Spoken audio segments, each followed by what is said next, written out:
So welcome to the fifth week of Philosophy in the City, and this week we'll be doing both basically the fifth and sixth weeks, and then next week you'll have all to yourselves to write your final exam, as well as make any modifications that you want to make to your paper, which is due this weekend. So what we'll be talking about today is gentrification, which is a type of change that occurs within cities, and we'll describe exactly what that is in a second. And then next class we'll talk about the problem of large corporations coming into cities and basically running small businesses, which may have been there for a long time, out of business. And people usually think of this as a bad process, but it's quite odd if you think that these large corporations have an equal footing at competing with the small businesses. So it doesn't seem like the small businesses really have much to complain about if things should be equal. So we'll really talk about what might be problems and about that, and what cities do about it, and whether they should do these things.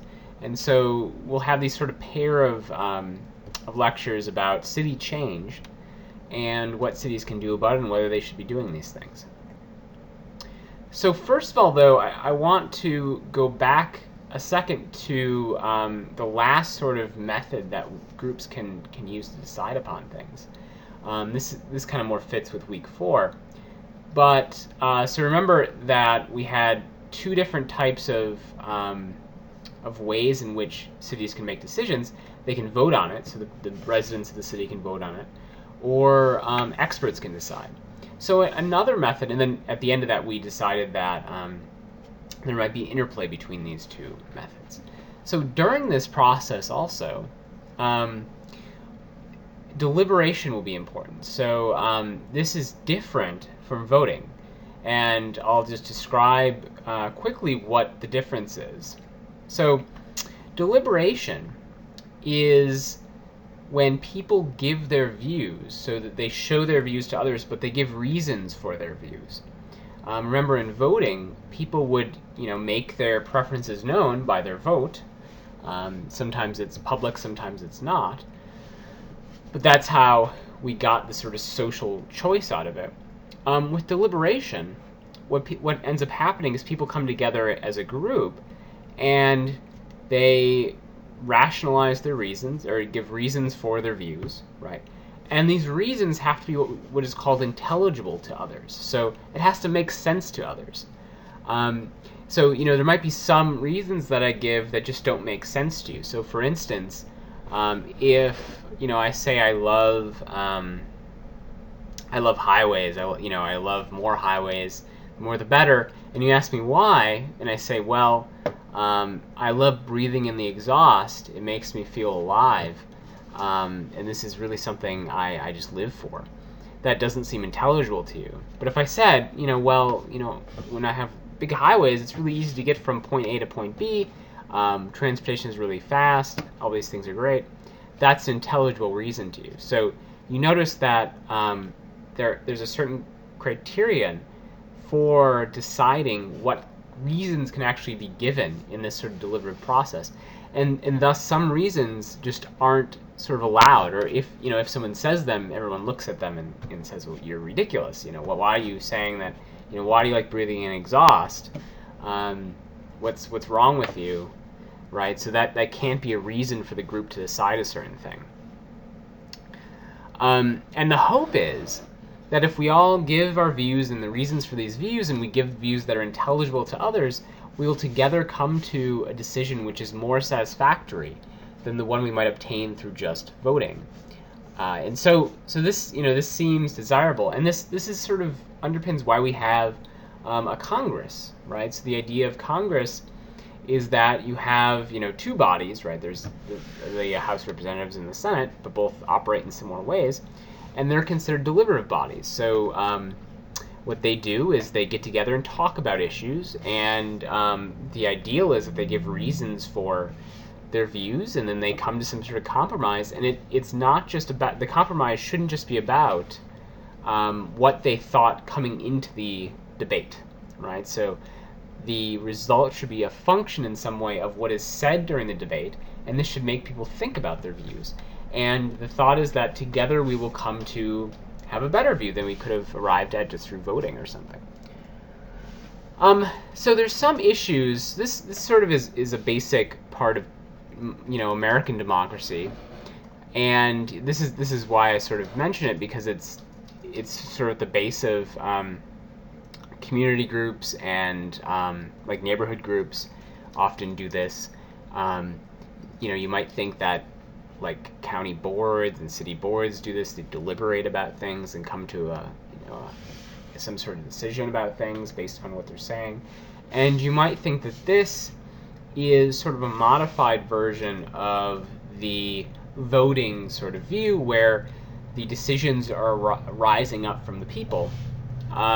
This is very similar, but it's not just the preferences that matter. So it's sort of a modified version of that. There's some problems with this. It doesn't seem to be able to stand on its own. So oftentimes we need to vote in the end anyway, right? So one could think that if we come to consensus, right? So if everyone agrees at the end of the deliberation that we should do such and such, then that's great. And that's the ideal of deliberation, is that we come to some consensus where there's no disagreement anymore. But this is rarely the case, and there's always some people who still have views that differ from others, and so you end up voting. And so that that's sort of what one drawback you might say. But it seems like even when you get to this voting, it's better than where you were before the deliberation. And there's problems with deliberation as well. It seems like when groups get together, there's some distortions that can occur. They can have groupthink where people, there's too much consensus. People sort of just latch on to this single group view, and there isn't dissent. And so you might come to terrible conclusions as a group, and worse conclusions than you might come to if everyone just voted on something separately. And also, deliberation needn't be based upon the reasons people are giving. You might think that some people are more of an authority, and they listen to them over others. You often see this. The sort of sage person steps up and starts talking. You might pay more attention to them than if some person you don't know, possibly they're younger and you don't know their credentials or whatever. Even though their reasons might be better, you might listen to the person who seems more distinguished. And so these are problems of deliberation where it might lead to worse results. But overall, deliberation seems like a good thing.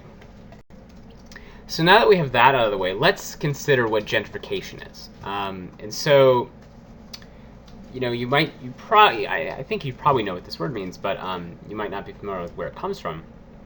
So the origin of gentrification is when the gentry, right? So this is the old-fashioned way of saying the upper class, or the sort of elite, when they come into a neighborhood, and typically who was there before were working class or poor people, and they change the feel of the neighborhood, right? So they come in with their money, and things change because they're able to do a lot given how much money they have. People, they're able to buy land, they're able to build different sorts of houses, they're able to support different sorts of businesses.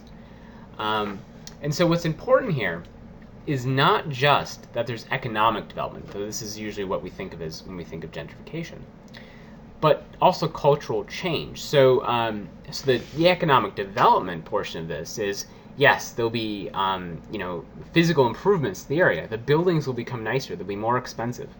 There might be more attention to parks. There might be businesses which serve more expensive food. You might think better food. There might be the services will be more luxury services, and so that's important. And in gentrification, this is often on a large scale. So this change is dramatic. So before, you may have had a neighborhood that had very few amenities. The buildings may have been not well kept, and mostly poor residents, and the services were sparse, maybe very few grocery stores, and those that existed might be of low quality. So before then, and then all of a sudden you have all this economic development, all this capital flowing into the neighborhood and changing it physically. So that's important, but also cultural change is important. And so what will end up happening in gentrified neighborhoods is you might be displacing one sort of cultural group and in favor of another. So for instance, if you have a neighborhood that was of some ethnicity or something, of immigrants or something like that, and all of a sudden these richer people come in of a different ethnicity, of a different culture, and get rid of basically all the sort of cultural trappings, that were in that neighborhood. All the sort of cultural events no longer happen. The stores that catered to the old culture shut down. New stores that cater to this new richer group start up. When you have that sort of dramatic change, that is gentrification, and it needs to be dramatic. So it can't just be a few rich people coming into a neighborhood because of low housing prices or something.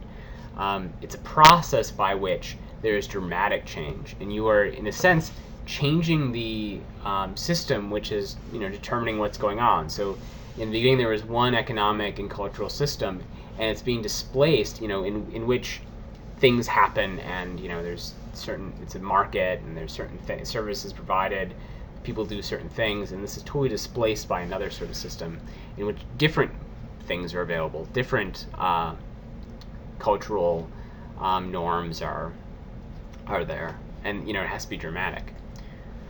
So what are some of the things that can change? Well, the social networks can change. So before, you may have had close-knit groups of people who, the neighbors may all have known each other. They may have all been from the same background. They may have been there for a long time.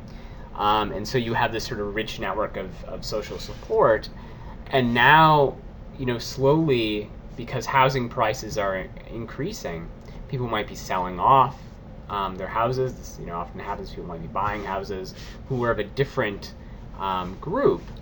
And so this network might break down, right? So the different pieces of the network basically leave the neighborhood. And in the end, their network is very depleted. The social network is depleted.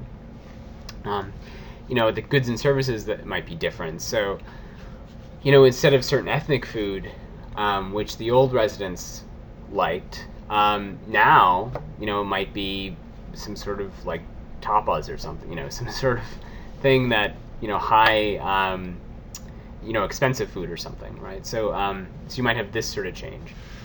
And also the buildings will eventually change in features to cater to the preferences of the new residents. And this is probably the least problematic thing that takes place. But you'll see. This is sort of the most visible, though. So you'll see just improvements in the houses. They'll look better kept. There might be vacant homes ripped down and new houses built there. There might be rows of lower income housing ripped down and new expensive apartments put in their place. And so you'll see this sort of happen over a number of years. And then the most important change will be the behavioral patterns of those who live there. So you'll have different people who do different things on a daily basis. So previously you may have had people of lower incomes who like to do certain things on the weekend. Might have had certain festivals that that are part of their culture. Stuff like that. And now you might have very different sorts of people who have different preferences. They might work all the time. They might work. This is very common. Like they might work full weeks and full days. And you might have even two-person households in which both of them go to work. And oftentimes, in among the older residents, that may not have been the case. Someone stayed home or something. And so this will change the character of the neighborhood. So what we're concerned with is urban gentrification. So this can happen anywhere, right? This needn't be just cities. It could happen to suburbs as well, and this does happen to suburbs sometimes.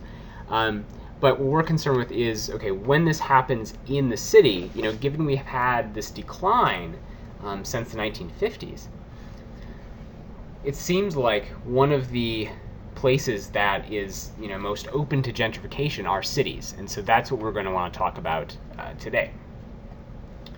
So we need to separate gentrifying development from normal development, because, as I was saying before, it's not simply the case that economic development by itself is gentrification. Improvement of the physical environment is not gentrification. So you might take a case of, for instance, Silver Spring, right? So if people have been to Silver Spring, there was massive development there, but there was far less there at the time. So there was room for development, and they built a lot of very tall buildings when there had been not many there before, and so they sort of built all this up, but in the process they didn't really kick many people out. The rents did not increase as dramatically as you might think, and there simply weren't the sort of places there available to rent before.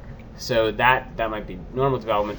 Or if there's development in College Park, most of this is not gentrifying development. So there have been a number of new apartment buildings along Baltimore Avenue, and these have not really increased rents for people around them. They're mostly catered to students, and so this is development. It increases the quality of the the physical environment, and it brings more people into that area, but it's not gentrifying. So here's a little way of thinking about this. So we have two areas. You might have this person. This might represent many people living in some homes.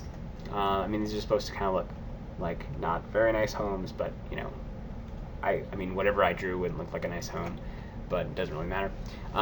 So this is supposed to be the case of normal development, and then gentrifying development. Might have this in the city. So what happens? So that was before, and now this is after development. So with normal development, you'll have a lot more people show up, right? So this is supposed to be a really nice building, by the way. It may not look like it, but it is. So you have all these people show up. More people are in this area. There's more activity overall.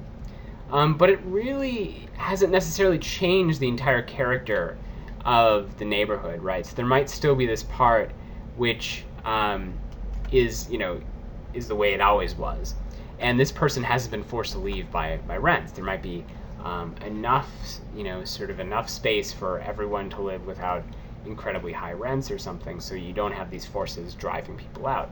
So that's normal development. Now, with gentrifying development, you see these people sort of moving out, or beginning to move out.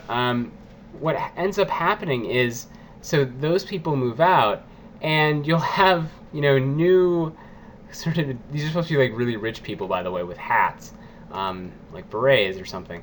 So you have these people come in, and they're displacing entirely the people who were there. So in this case, I also wanted to show that it might not be that this is a totally different class moving in, so people of an entirely different income level moving in. And so they might be similar to the people who were there. But in gentrifying development, you have people of a different sort of culture and class, the upper class, moving into a neighborhood, and this displaces those who had been there before, right? And you'll usually have the destruction of the old housing in which they live, slowly sometimes, but that it definitely exists in favor of new housing. And so this is the important distinction of what makes gentrifying development a special case. So let's talk quickly, because we're not too concerned about the causes of gentrification, because we're going to talk about whether it's a good thing or not. But it's interesting to know what the causes are. So first I'm going to talk about the traditional explanations. And these are ones that Smith is, who you read, sort of saying aren't as important. So she says that these are slightly important, but not as important as the economic explanations that he talks about. But I think these probably are important. And a lot of people, these are the sort of traditional views, and so a lot of people think these are right in some way. So I guess first and foremost, there has been a dramatic cultural and demographic change and shift since the end of the 1970s. First among these is the women's liberation movement. Allowed a lot of women to get out of the home essentially, and to no longer just be a mother to children, but also to hold jobs, on equal footing as men, and that just wasn't possible earlier. And some women did that earlier, but after the 60s, you had a lot of women doing this, and this was a huge change in the U.S. So you just had this entire group of people now going into the workforce, and often not having children as early as they did otherwise. And so this changes the family structure and changes what people want in housing. And so one of the reasons there was a shift to the suburbs in the 50s, and why it was so dramatic, is because you had so many families started right after World War II, and they needed, they wanted houses to have children. And if you don't have that, so if you have a large group of people delaying this, which you do now, and having children later, this is bound to open up different sorts of areas that people want to live in. And so a lot of the people who move to cities are younger people who in the 60s might have already had children and started families. And so they're delaying that and moving to the cities in many cases. So there's that end of it. There's also the aging of baby boomers, which is this huge group. That's why they call it a baby boom, right? There's just a ton of them compared to the other generations. And so when they retire, this has caused, or as they're retiring, this has caused a very large change in our society. And it seems like a lot of them want to live in cities. They think that cities are more suited for their current lifestyle than the large house in the suburbs they might have lived in before. There's many reasons to think that it allows them better movement, in various ways. They don't have to drive everywhere, and so a lot of the people moving to urban areas are older, and a lot of them are younger. And there's still less people with children moving to urban areas because it's seen as more difficult. So that's a major contributor to this probably. But also, you might think that people who were born in the suburbs, who grew up in the suburbs, a lot of them don't like the suburbs and they don't want to live there, especially before they have children. And so this sort of change in preferences, where people think of the suburbs as really boring and not desirable, has probably caused a number of people to move into the city. Although I think this is sometimes overblown because people who like to talk about cities and sort of fancy sort of theories often think that far more people like cities than who actually do. And so if you look at America, still most people are living in the suburbs and they're choosing to live in the suburbs, and so preferences may not have changed as much as we might think, but possibly slightly. And finally, there's certainly been an improvement in conditions in cities. So both the built environment and the air and this actual other part of the environment have improved since the industrial cities of before the 30s. And so that's improved. And also crime has come down dramatically since maybe the 90s, so the early 90s. And so this process, people no longer dread and fear the cities, and so they're willing to move into the cities, and many of these areas have, rather cheap housing and access to a lot of amenities, and so they choose to live there. And these are certainly contributing to these things, because if you fear living in a certain area, you're probably not going to move there. So this probably has something to do with it, but one concern is the decline in crime might have been due to gentrification and not vice versa, because when you have lots of rich people moving into an area, crime often goes down. And so it's hard to see the causal direction there, and it's also hard to know what the relative contributions each one of these plays. Certainly they contribute in some way, but maybe not most of the contribution is from these things. So that's will be left unanswered for now. So Smith's explanation is a bit more economic. So what Smith thinks is that this wider economic change in the U.S. has led to, and he thinks this is a wider, this is not just the U.S. but also Europe as well. But so there's a few economic factors that have caused gentrification. So one is this movement away from an industrial country, and now we do a lot of the really dirty industrial things in other countries, to a management centered economy, a white collar economy where the desirable jobs are not those in factories, which take up a lot of space, but those in offices, which do not. And there's certain benefits of having everyone in the same location, which center cities provide. You can have this sort of centralized structure, and there's a great deal of benefit of having that. You don't have the sort of requirements of large industry. And so if we're moving towards that, and a lot of companies need to have these large management facilities, center cities are probably good places for those. And also you have what he calls a rent gap, such that there are very low rents in the city. And so this causes people to make the choice to move there, especially offices and such. And so there has been this large movement towards the cities because of how much you can buy there.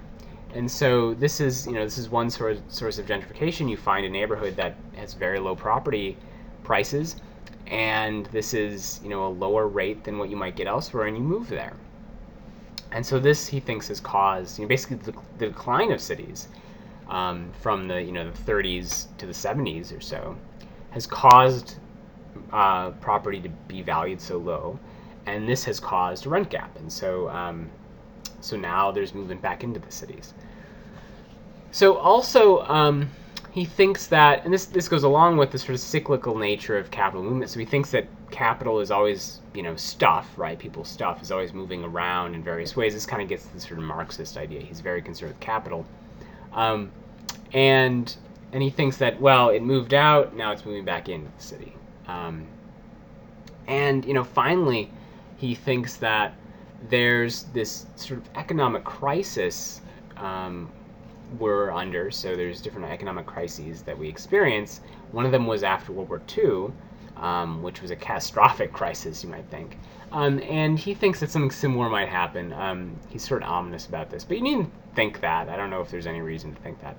But certainly there has been dramatic change over the past 30, 40 years. And that might explain some of the movement back into the cities. So, the sort of demographic and cultural changes I was mentioning before are certainly affecting our economy. And this might lead to exactly what we're seeing. So this sort of change in living environment might be caused by some sort of, what he calls a crisis, but you might just think is a dramatic sort of shift in things.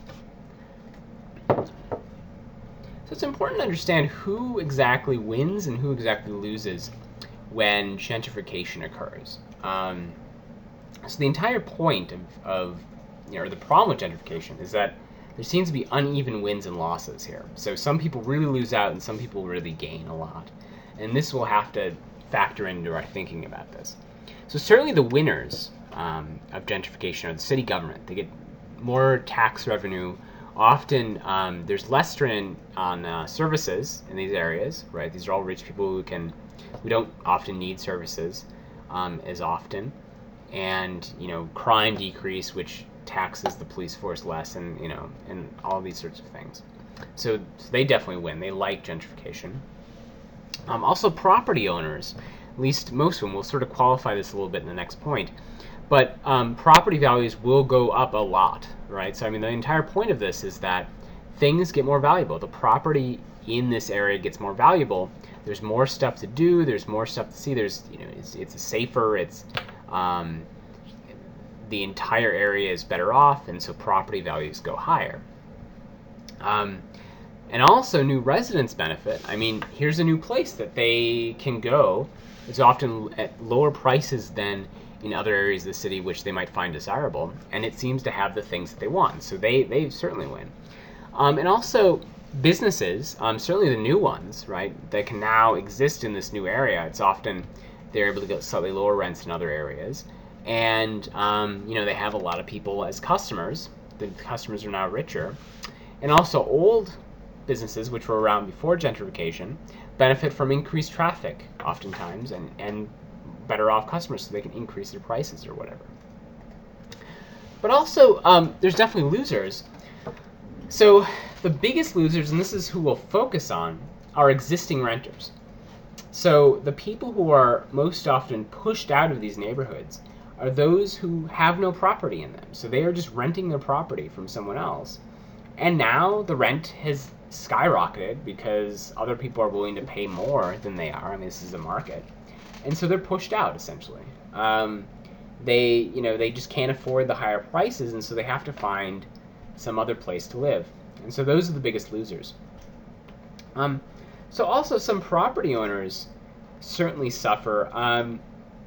So there's a few things, and this also goes to the older residents, the people who had been there before.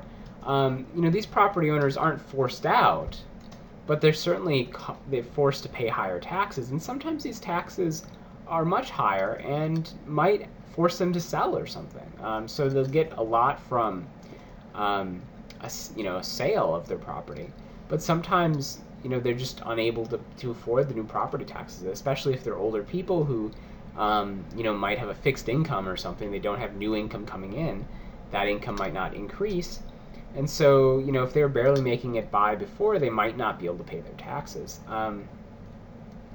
So some older residents, and this goes back to the property owners as well as the renters, but the neighborhood character might change, and they might not like it anymore. So, their old restaurants that used to cater to them, and they made the food they liked at more reasonable prices, might just go away because there aren't as many residents who like those sorts of things, and now new restaurants they don't care for that might cater to a different culture or a different class or something open up, and they just don't like that as much. So they seem to have lost something, as well as their social network that we talked about. People who they may have known in the past and may have been friends with and neighbors, they might sell because of the increased property values, or might be forced out in various ways. And so certainly these older residents suffer in some ways, even though property owners among them certainly see an increase in the value of their assets. And also some older businesses, so some businesses which were there before gentrification, lose the old customers which made them profitable. And it might be that new customers don't like what they're doing, so they might be of a different culture again, or a different class. They might not be able to compete with the new businesses, right? So things might get more competitive too, and they might not be able to keep up, and so might be shut down by this sort of process. And so they might be losers in this in gentrification. What we're really concerned with, though, are these sort of obligations governments have, keeping in mind that gentrification occurs. So, if this was just a natural process, right? So if there were just neighborhoods which became gentrified, certain market forces came together, and some people bought houses, some people sold houses. This area became more valuable. The local government was better off because they get more taxes. That's fine. It seems like this is less problematic. If the government's just sitting back and not doing anything to prevent it, not doing anything to give incentive to do this, it seems like, well, some people lose out, but that's just the way it is. So you might still think there's things wrong with that, but that's not at least the argument we'll be concerned with here. What we're going to be concerned with is when cities actually support gentrification, because it supports economic growth. So, and this is very common. So cities like to see gentrification. They like to see neighborhoods which now have more valuable stuff in them and have richer residents. And we needn't even, as I say, we needn't imagine that this is the only end of cities, of a city or whatever. This isn't the only goal or even primary one. We might think that they don't just care about economic growth, but this is certainly one of their concerns, and they certainly support it, all of the things being equal. And so, oftentimes they'll give tax incentives to people moving, in, or to especially businesses moving in that might bring people, people who can pay higher rents in. This might be a draw. It's more desirable. So, what we're really talking about is whether a city government should make certain areas of the city more desirable and thus start the sort of process of gentrification, where it becomes more expensive to live there and all the sort of things we talked about occurred. So keep that in mind. That is what we're talking about. And it seems like cities have some obligation to be concerned with other things, right? So this is what we talked about when we talked about the growth machine article, right? So it seems like cities shouldn't just be concerned with growth. But, it seems like cities, why shouldn't they be able to incentivize growth to some level, right? As long as it's constrained in certain ways. And so what we'll be talking about is whether governments should prevent this sort of thing from happening, or whether they should actually help it along.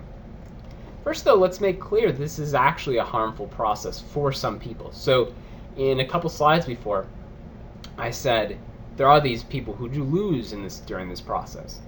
But we need to be clear this is really a harmful process. It does harm some people. And we'll have to make sure that we understand in what way we mean harm. So, let's take the most extreme example, renters. So they seem to be the most harmed, if there's any harm done, by gentrification. So these are renters who lived there before gentrification. They were paying a certain rate of rent, and that rent increased, and thus they're forced out. So they seem to lose something, and what do they lose? Well, it seems to be something that's a primary social good. And going back to Rawls, as we've done several times, even a very weak variant of Rawls. So we can even say, well, we don't need to maximize the number of primary social goods for those who are the least well off. But we need to recognize that when someone loses primary social goods in some process, that this process harms them. So it seems like from this view, if we think that gentrification does harm these people, and we assume that government shouldn't support harmful processes, then it seems like they should refrain from supporting this development or help compensate those who are harmed. And so what I'm going to go to next, so let's assume that they shouldn't support, or that they should support development. So development itself is not a bad thing, but there's a side effect. What can they do to compensate for this harm?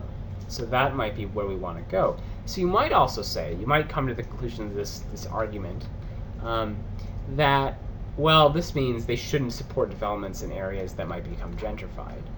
But, it's kind of obvious to see that is kind of problematic, given that it seems like we do want development. We do want cities to improve the living conditions of those who live there. And if there's a way that we could possibly allow governments to do that, city governments to do that, we should allow that. And so let's see if there's some ways. So we've established that there's this harm to this set of individuals by gentrification. Okay, so one thing we can do about that is we can compensate them in some way, because they seem to have lost primary social goods. What we can do is give them others, or try to decrease the amount of harm done to them, the amount of these primary social goods taken away from them. So there's a few standard ways of doing this. One is what is known as rent control. And so this is a long history in cities. Cities have had the desire to make sure rent does not increase dramatically over time.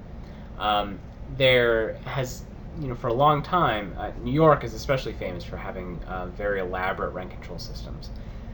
So what rent control does is, so you move in and you have a certain rent, right?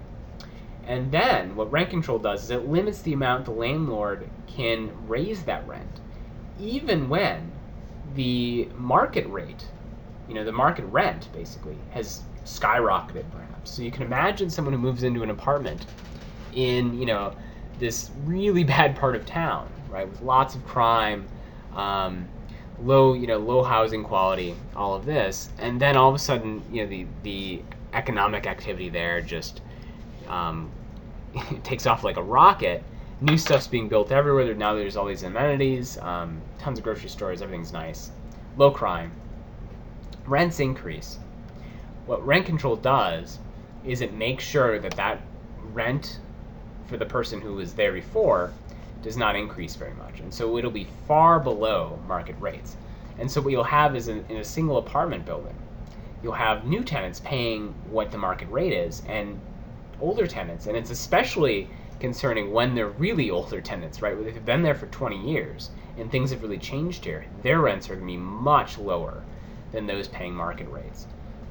So for those who have only been there for 3-4 years, it might not matter as much, but for someone who's been there for 30 years, 20 years, they'll be paying dramatically lower rents, and so this seems to prevent the very thing we were concerned with, of people being kicked out essentially of apartments they've been renting for a long time, because the rent has gone far higher than they can afford. So this is one solution, but it's very you might say it's like taking a sledgehammer to the problem in a way, because it has all of these distortive effects on the market. So here are some things, and this has been studied quite a bit. If you're interested in this, just look up rent control on the internet, and you'll see tons of even articles by sociologists and economists and such. People are really concerned with this issue. And generally, so modern cities don't often have obligatory rent control. They sometimes have rent control that is suggested, but it's often seen as not good to have rent control. But let's see why. So first of all, this does have the effect of lowering the quality of the units available. So what happens is landlords have, especially when people have been in an apartment for a long time, there's basically no incentive for the landlord to provide improvements to that apartment. And so what ends up happening is, if you have lots of people who have rent-controlled apartments, is that the housing stock, or the rental stock, goes down in quality quite a bit. So the landlords aren't improving them because they would rather the tenant leave. They have no reason to keep them around to make them want to stay, and so they do nothing for them. And so that's a huge problem if you think that we should have a certain quality of rental stock. This also might increase market rates because there's less supply. So if there's a lot of rent-controlled units, people are far less likely to leave their unit, right? So there's far less turnover. People who might want to leave their units won't, because they have a lot of incentive to pay the lower rent. And so newer people coming in encounter this situation where there's relatively few units available because everyone's staying put. And so this it really stops the market entirely, right? There's no trades going on. People are just staying where they are, and so it's really hard to get into this sort of rental market. And this might increase the market rate even more because of the lower supply. So the final concern is, if we're really concerned about gentrification, about people leaving, this might just slow it, because as people eventually move out,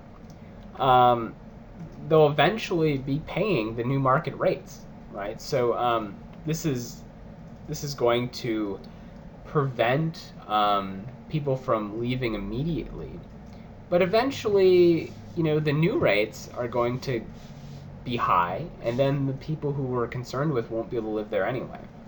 And so if we assume that people eventually leave their apartment after, some reasonable amount of time, that they don't stay there for 20 years, then this is really just going to slow gentrification. Eventually, all these units will be at market rates. Again, they'll be increasing slowly still, but if you think gentrification is a sort of dramatic event where it might only take 10 years for rents to increase dramatically, then this might not solve the gentrification problem, might just slow it down.